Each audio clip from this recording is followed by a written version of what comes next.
35 businesses, 350,000 square feet, really go up in smoke. And it wasn't just small businesses. We had nonprofits in there. We've lost our after-school programming. We've lost our children's museum.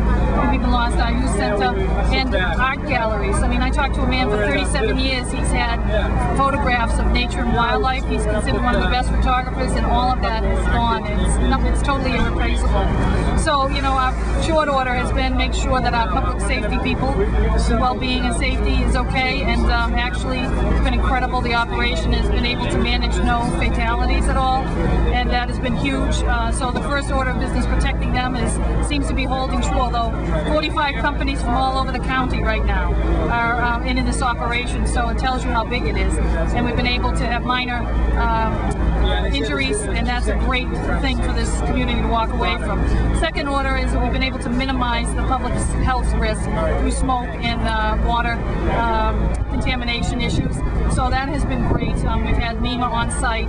And the third thing has been that we've had great cooperation, which is the next part of assessing what our business losses are. And we have between 300 and 500 employees in this mill that have just lost their employment status. So starting tomorrow, we'll have the federal SBA coming up. We've had members of the Mass Office of Business Development here.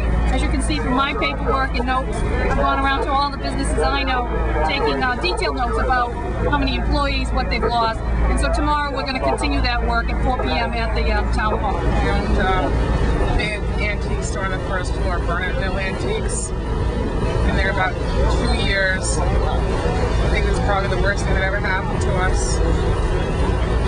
Our whole life is wrapped up in the mill, and we're friends with all the other shop owners. I mean, I don't know what we're going to do. It's just horrible.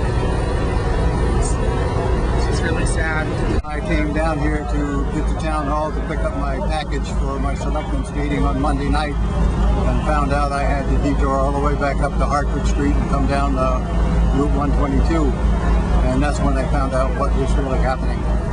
So it was a real shocker. But as I understand that the happening in the early morning, that there was no loss of life, and that maybe a couple of firefighters have sustained some minor injuries, but nothing more than that. And that's a great deal to be thankful for.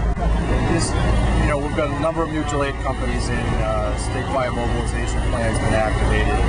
There are right now 3 task forces operating at the fire. Each task force brings in 6 engine companies, 2 ladder companies.